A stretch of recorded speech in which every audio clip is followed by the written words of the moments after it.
Kevin Jackson Radio Show.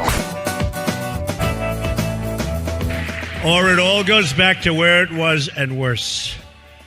Oh, but did we catch them in the act or what? You know what I'm talking. Oh, did we catch them in the act? They are very embarrassed. They never thought they were going to get caught. We caught them. Hey, we caught them. Oh, it's so much fun. We're like the great sleuth. Oh, we caught him all right. Welcome, everybody. Kevin Jackson here. It's the Kevin Jackson Show. KJRadio.com. Glad you guys are with me. There's a saying, when you control a man's thinking, you don't have to worry about his actions. Slavery proved that. Think about it. There were no walls. There were no fences with what they call a razor wire up to keep slaves in. None of that. Very few slaves left the plantation, escaped the plantation, and the reason was very simple. Even though they ate poorly, they were treated poorly for the most part. Well, I shouldn't even say that because that's not necessarily true. They weren't treated poorly, but they weren't treated as well as the master, but they stayed. It was 3 squares and a place to stay. They had jobs to do. They knew what they were supposed to do. They did it every day. And, you know, if things were good and everybody was happy, things went, you know, they'd stayed. And occasionally you'd have a runaway slave. Somebody would get it and go, you know what, this is stupid. You know, they're treating me poorly, whatever. And let's face it, there were plantation owners who were very bad people. And there were plantation owners who really felt like slaves were family. I know people get mad when you talk about slavery as if it was, you know, something not as bad as everybody puts it. It wasn't always as bad as everybody puts it. That's just the truth of it. How bad are you going to beat somebody that's out doing the work for you? Pretty much. You know, you got to maintain a bit of control. So I'm sure there was that element to it. No question. And society built that scare tactic into it, like, oh, you don't have any rights. You can't go against this white man. But there were many of these white folks that relied on these blacks and said, you know what? Don't be mistreating them. So I don't know the statistics. You know, you go read something. I'm sure somebody, Kevin, it was horrible. 90% of slaves was raped and whatever. Yeah, maybe. I don't believe that to be the case. We raise cattle. And they thought of slaves as cattle. I know people are already going, ooh, Kevin's about to compare black people to cattle. Yeah, that's what they compared us to. Now, I'll ask you this. How bad would you treat the animals that are going to make you money? If you got milk cows, did you go out and beat them or did you go out and milk them? They milked them. They milked black folks. We picked cotton. They needed it picked. They said, you pick cotton. When it gets to the gin, everybody does well, blah, blah, blah. We make more money. We feed you better. You know, and it's a terrible manufacturing plan. No question about it. But it is what it is. So don't get all into your head. Oh, man, slavery, because that's what they want. You hear slavery, you're supposed to, slavery? Yeah. It was the manufacturing of the South.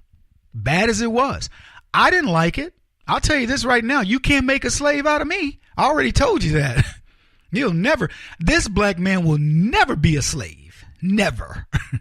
If I lived another 10 lifetimes, I'll never be a slave. Not with what's inside of my head. If I have this brain, I will never be a slave. When you control a man's thinking, you don't have to worry about his actions. That's where I started with this. The left have done this. They've re-enslaved America in a different way. And this is what's cool about it. If you like this type of thing, if you're into the psychology of it, we're willingly gone there. White folks are slaves. You people are, hey, Kevin, I'm not a slave. I would never, I understand you. I can relate to you. I'd never be a slave. And I say to you, white man, whoever just said that to me, because I heard you subliminally, you're a slave right now. Kevin, I couldn't say the things that you say. Really? Because you got what? A master that's telling you what to say. Let me repeat this. When you control a man's thinking, you don't have to worry about his actions.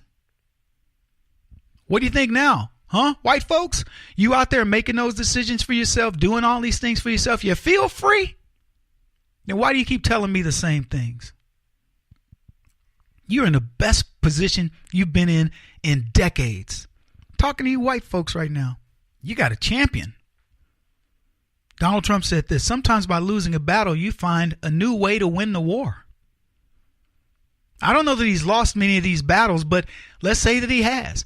What do you think he's done so far? How's he done? Has he represented you well? Oh, Kevin, they still call him a racist. Yeah, whatever. See, Donald Trump knows something about politics that's been long forgotten since leftism creeped in, because all you slaves out there have allowed it to happen. Government's first duty is to protect the people, not to run their lives. That came from the venerable Ronaldus Magnus, Ronald Reagan. James Madison said, if men were angels, no government would be necessary. You see any angels in our government? I see a white knight, but I don't see any angels.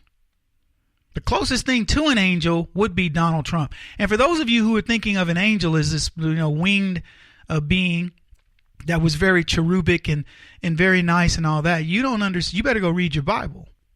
The angels they did God's dirty work. They would smite you down. Pow! They go to battle. That's what an angel was. So yeah, in that regard, Donald Trump is an angel. Will Rogers made the comment one time. He says, I don't make jokes. I just watch government and report the facts. That's exactly what we've been doing, folks. I don't do anything special here. I don't even have to be funny about it. I don't have to be clever. This is what we've come to in this nation, where government has become a joke. And by the way, Will Rogers is a lot older than I am. We're talking decades ago. He made that comment, and it still applies today, except it applies exponentially more. I think about all the criticism of government back in the day, and I think to myself, these guys thought they had it bad then. Can you imagine? What have we uncovered?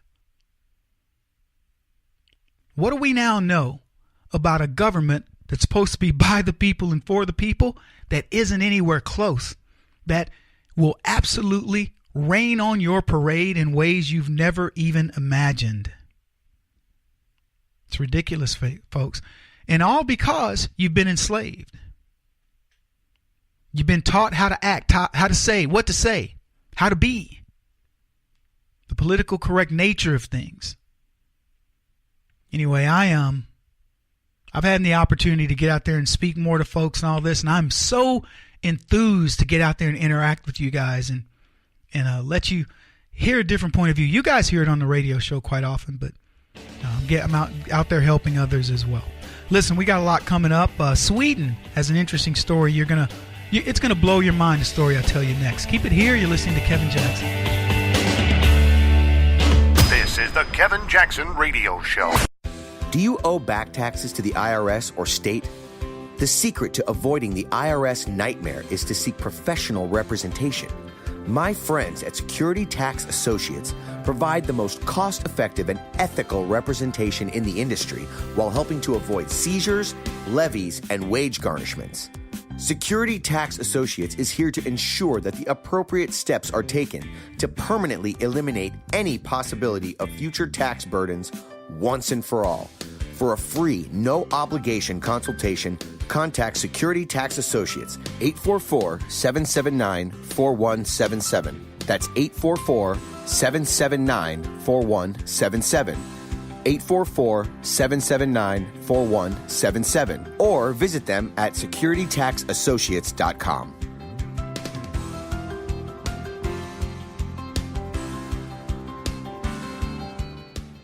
Beth Cook Moranville, author of Closer Than Your Breath, a book of hope. Hope, that wonderful, wonderful 4-letter word that you may feel completely out of. I wrote this book to give you great hope. It's not too late. If fetal position is an all too familiar place for you, I understand. If the next 60 seconds are too long, this book is for you. Wherever you are right now, whether you're dealing with divorce or death or sickness, take hope. You are going to make it through this pain. Don't roll your eyes. I've walked this road and I know it. The best is yet to come. Closer Than Your Breath, a book of hope from author and speaker Beth Cook Moranville, can be found on Amazon.com or Kindle.com. For more information, visit closerthanyourBreath.com or on Facebook at Closer Than Your Breath.